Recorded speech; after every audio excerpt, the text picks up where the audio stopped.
The car ride to the retreat was long, winding through the dense forests of Oregon, far beyond the places I had ever ventured alone. The landscape was a blur of deep green trees, fog, and the occasional glimpse of a mountain peak through the mist. As we traveled, I sat silently beside Arthur. The only sounds in the car were the hum of the engine and the occasional rustling of the wind outside. I was trying to make sense of everything. The feeling of unease I had been living with for weeks. The sudden arrival of Arthur at my doorstep. And now this journey into the unknown. What was I really searching for? Peace, he had said. But what did peace mean to me anymore? Was it simply quiet, the absence of noise and chaos? Or was it something deeper, something hidden within me that I had forgotten? Or perhaps buried long ago? The more I thought about it, the more I felt that there was something inside me, something unresolved, that had been silently calling for attention.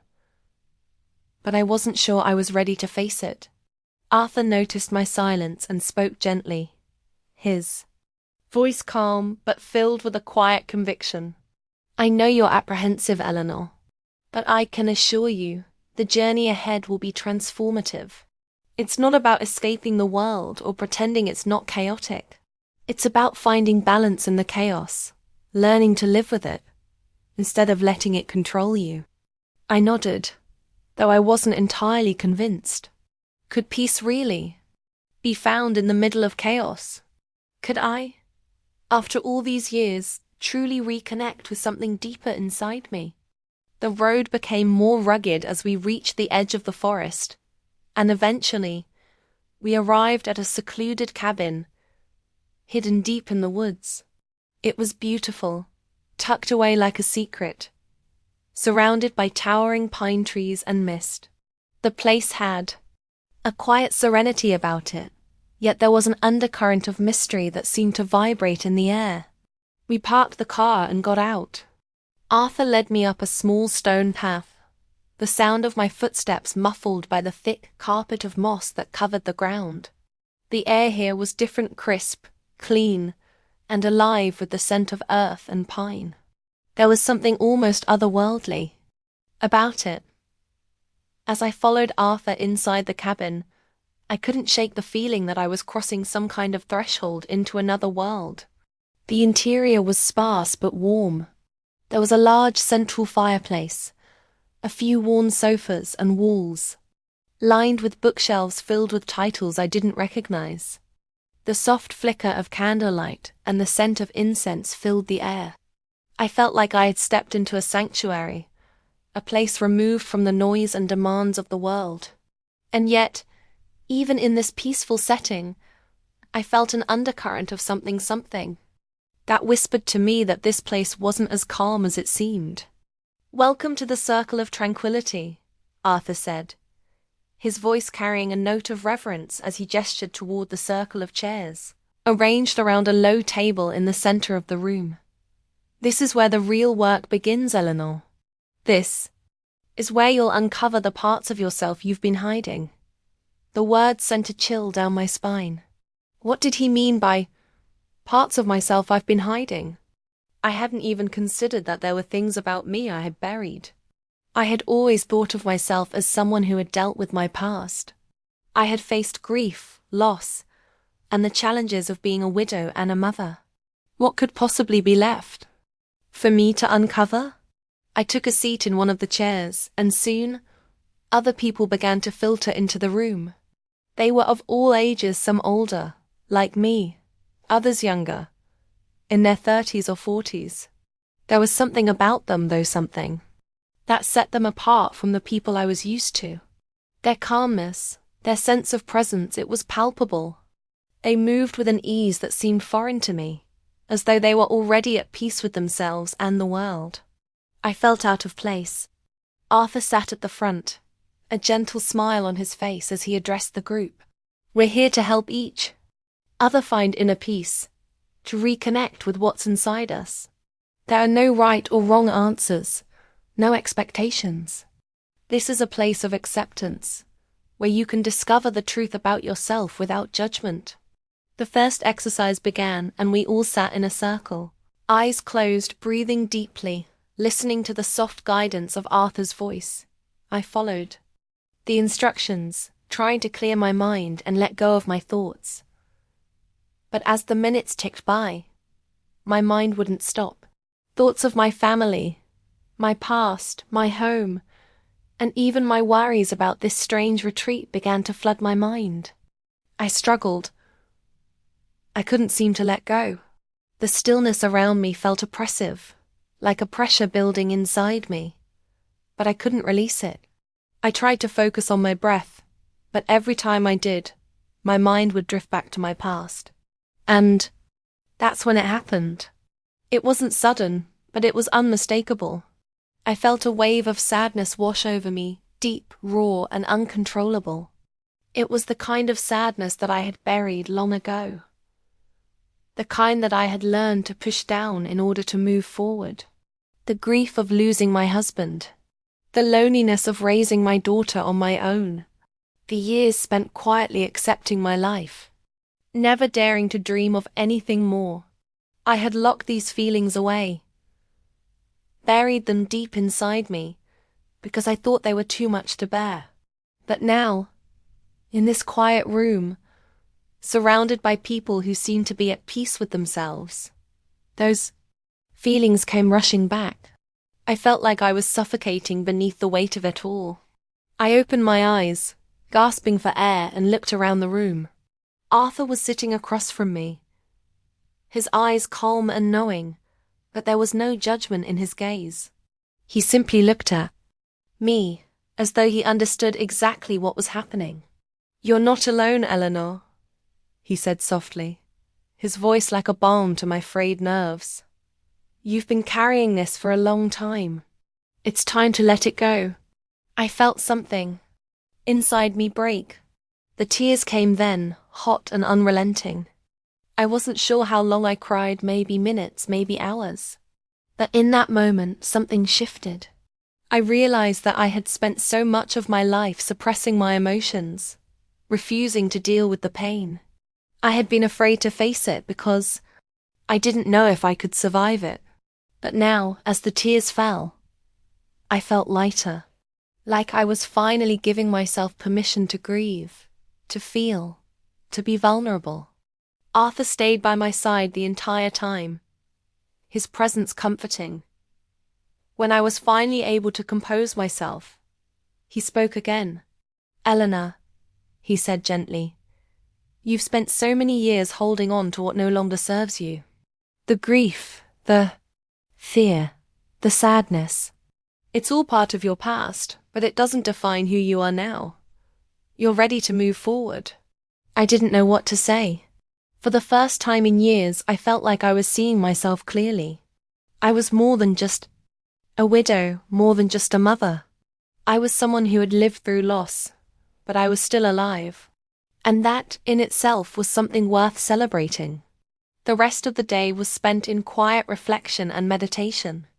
We moved through exercises designed to help us connect with ourselves, with our emotions, and with the present moment. But I couldn't stop thinking about what Arthur had said. "You're ready to move forward." For the first time, I believed him. "Hi, my name is Eleanor. I'm 67, and I've been living alone in a modest home tucked away on the outskirts of Portland for the past 40 years. It's a quiet life, far removed from the noise and hustle of the city. I have my garden, a few old books I've cherished for decades, and the occasional visit from my daughter and grandchildren. It's not glamorous, but it's peaceful, and that's enough for me. I find solace in routine. There's something comforting about the familiar. I rise early every morning, as I have for years, to greet the day with a cup of tea and a view of the garden that I've carefully nurtured. I take pride in my small world, in knowing where everything belongs, from the spices in my kitchen cupboard to the assortment of gardening tools in the shed. It's the little things that bring peace to my life. But these days, something feels off. I can't quite put my finger on it, but there's a restless energy that has slowly started to seep into my peaceful existence. I find myself waking up in the middle of the night, staring at the ceiling, feeling like something important is slipping through my fingers. The weight of the years seems heavier now. Time, I've learned, doesn't stand still for anyone, no matter how quietly you live your life. I try to ignore the feeling.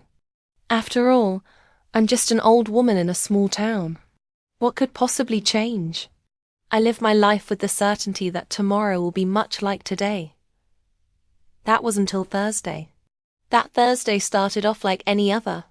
The sun was just beginning to peek over the horizon, casting a soft glow through the windows of my kitchen. I moved through my morning routine like I always do, savoring the familiar motions. I folded laundry, swept the kitchen floor, and, as usual, made sure everything was in its place. I even checked my garden, ensuring my roses were still thriving in their neat little row, each one meticulously trimmed dot. But as I sipped my chamomile tea, sitting in my favorite rocking chair by the window, I couldn't shake the nagging feeling that something was about to disrupt the quiet rhythm of my life. It was then I heard it. The sound of footsteps on the gravel outside. They weren't hurried, but they were deliberate. I felt a small surge of unease, but I pushed it aside. Perhaps it was just one of the neighbors, someone out for an early morning walk. But then, the footsteps stopped. I held my breath. It was too early for visitors, and too quiet for anyone to be passing by. I rose from my chair and moved toward the door, my heart inexplicably racing. As I opened it, I was greeted by the sight of a man standing on my doorstep. He was tall, well-dressed in a sharp suit, his hair neatly combed back. He was young, maybe in his early 30s, with piercing blue eyes that seemed to hold a depth of knowledge I wasn't sure I was ready to face. "Good morning," he said, his voice smooth and calm, yet carrying an air of quiet authority. "My name is Arthur. I'm with the Institute for Modern Mindfulness. I was wondering if I could speak with you for a moment." At first, I was taken aback. The words Institute for Modern Mindfulness sounded so foreign to my life. I had never been one for self-help trends or anything that seemed too new age.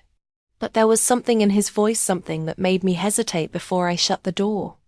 I couldn't quite explain it, but I felt compelled to listen. "Of course," I said, stepping aside and motioning for him to come in. As he entered my small home, I led him into the living room.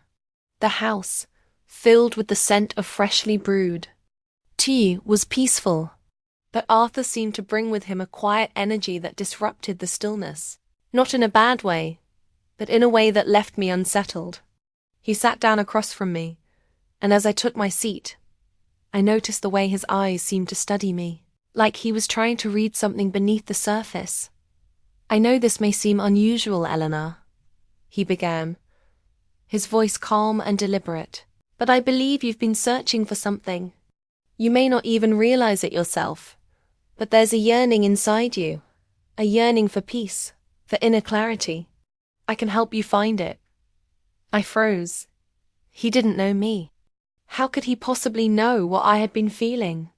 That unease that had been gnawing at me for the past few weeks, that quiet emptiness I couldn't name. I hadn't spoken about it to anyone, especially not my daughter or my friends. But there it was, hanging in the air between us. "Peace?" I asked, unsure how to respond. "What do you mean by that?" Arthur leaned forward slightly, his eyes locking onto mine. "You've lived a quiet life, Eleanor. But peace, true peace isn't just about quiet. It's about harmony. It's about being at ease with yourself and the world around you, regardless of the noise. The world is moving faster now. People are distracted, overwhelmed by everything around them.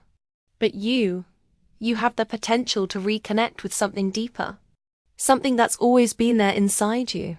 His words were soft, but they hit me like a wave, washing over me with a sense of urgency I wasn't prepared for. I had spent so many years accepting that this was my life, My husband, my children, my garden, everything was in its place. And I had told myself that was enough. But now, this stranger in my home was making me question it all. How do you know all of this? I asked, my voice trembling slightly.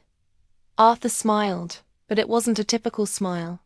It was knowing, as though he understood something about me I hadn't yet come to terms with. I don't know all of it, Eleanor, but I know that your peace, true peace, is waiting for you. You just have to be open to it. I can guide you there. I wanted to laugh. How could this man, who appeared so calm and assured, know anything about me? My life had been set for decades. But there was something about him. Something that didn't make me feel afraid, just curious. So I listened. I can show you how to find it, Arthur continued. It's called the Circle of Tranquility. A place where you can reconnect with yourself, with your peace. It's not a quick fix, Eleanor. It's a journey, but it's one that will bring you back to who you were meant to be. I didn't know what to say. Part of me wanted to dismiss him, tell him to leave. But another part, something deep inside me, felt that this was the beginning of something I hadn't even realized I was searching for. Why me? I asked, the words slipping out before I could stop them. Why come to me? I'm just an old woman living alone. Arthur's gaze softened, and for the first time, I saw a flicker of something else in his eyes. Compassion. Understanding. Because you're ready, he said simply. I didn't know what to say, so I simply nodded. Arthur stood, offering me a hand to help me up from the chair. Come with me, Eleanor. Come and see what's waiting for you. I hesitated for a moment, but then something inside me stirred. A desire to see, to understand, to find whatever it was I had been missing. I'll go, I said, my voice steady. Despite the uncertainty that coursed through me. And just like that, the door to my old life, the life I had spent decades building, was slowly closing behind me as I stepped into a new chapter. One I didn't yet fully understand, but one that felt undeniably necessary.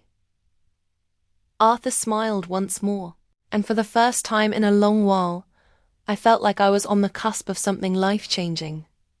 Let's go, he said, and with that my journey began. The next morning, I woke up with a strange sense of clarity I hadn't felt in years. The night had been long and restless, filled with dreams I couldn't quite remember, but there was something different about the air this morning. I felt lighter, as though a heavy weight had been lifted from my chest. It wasn't a perfect peace, but it was something I hadn't experienced in a long time. Arthur had told me that true peace wouldn't come all at once. It wasn't something that could be forced, nor could it be achieved through one single experience. It was a journey, a gradual unfolding of the layers within ourselves that we often kept hidden. And, though I had cried and let go of some of the grief that had haunted me for years, I knew the path ahead was still unclear. The retreat had only just begun, but already I felt a deep shift inside me. I had learned more about myself in the past few days than I had in the past few decades.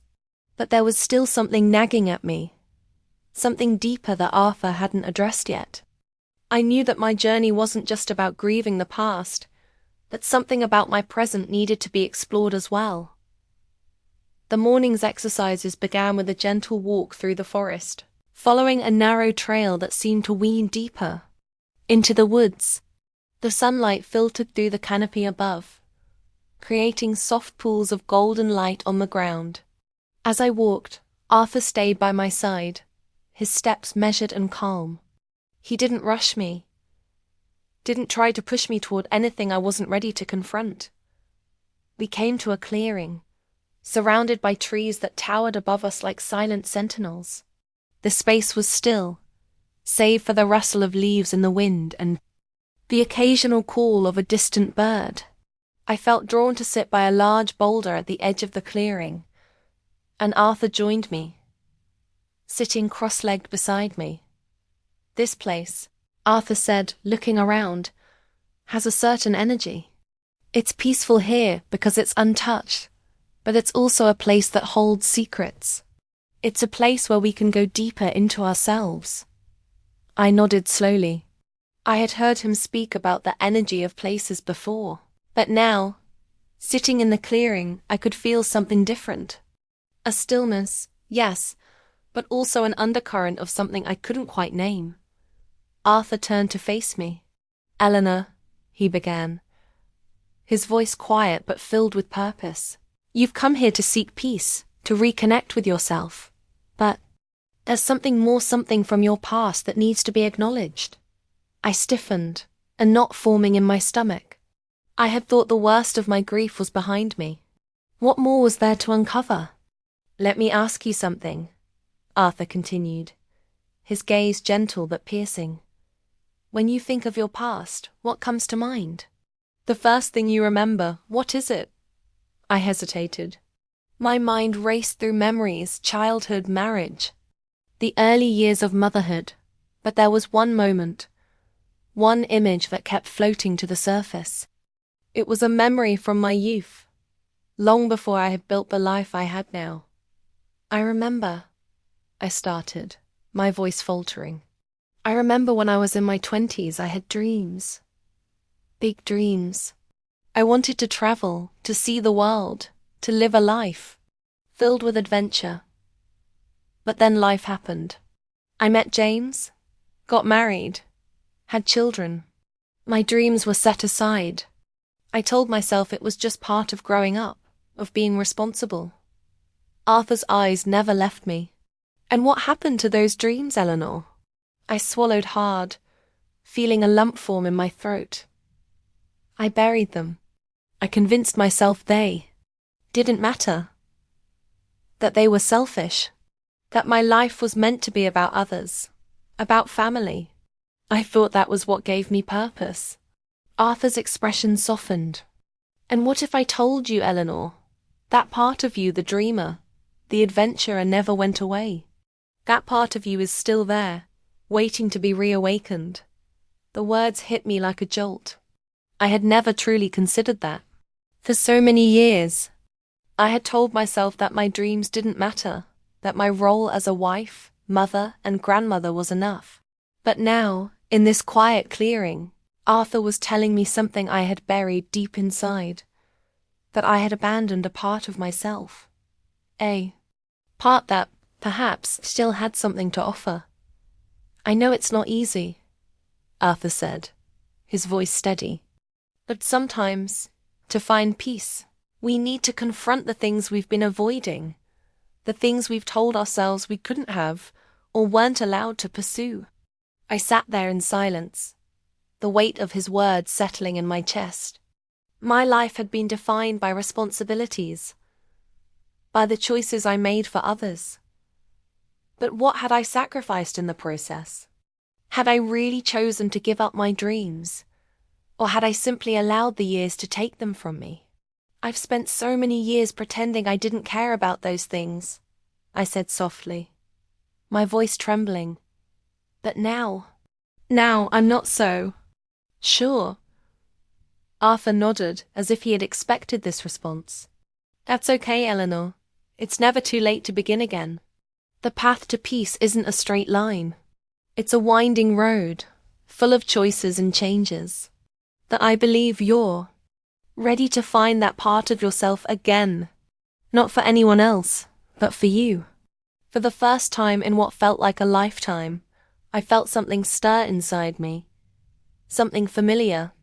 Something I had long buried. It was hope. Hope that it wasn't too late. Hope that I could still dream, still live, still grow. I stood up, slowly, feeling a new sense of determination rising within me. Arthur stood with me, his eyes filled with quiet encouragement. "Come with me," he said, leading me toward a small wooden structure at the far side of the clearing. "There's one last thing I want to show you." The structure was simple, a small hut, almost like a cabin, with wooden walls and a thatched roof. Inside, The room was filled with soft light and the scent of incense. In the center of the room was a large, round stone, and surrounding it were cushions and blankets, arranged in a circle. "This," Arthur said, gesturing to the space, "is the place where we come to let go, to release the old and make space for the new. It's here, Eleanor, where you'll find the final piece of your peace." I felt a strange pull toward the stone, as if it were calling me. It was like a magnetic force, pulling me closer. I sat down, cross-legged, in front of it, and Arthur guided me through the next exercise, a deep meditation designed to help me release the lingering attachments to my past, to my fears, and to my regrets. As I closed my eyes, I focused on my breath. Slowly, I let go of the past, of the grief, the loss, the dreams I had abandoned. I let go of the beliefs that had kept me stuck, the fears that had held me back from embracing the fullness of life. And then, as the moments stretched on, I felt it, a quiet shift, a sense of opening, like the stone in front of me had absorbed the weight of all my burdens, leaving me free. Free to be who I was meant to be, free to dream again. When I opened my eyes, I felt a deep calm wash over me. The past no longer defined me. The future no longer frightened me. I was present, and that was enough. Arthur stood beside me, watching with a quiet smile. "You've done it, Eleanor. You've found your peace." And in that moment I understood. Peace wasn't something that could be found outside of myself. It wasn't a destination or a perfect state of being. It was a choice to let go of what no longer served me, to embrace who I truly was, and to trust that I was enough. As I left the retreat and returned to my life in Portland, the world felt different. It was still noisy, still chaotic, but I wasn't afraid of it anymore.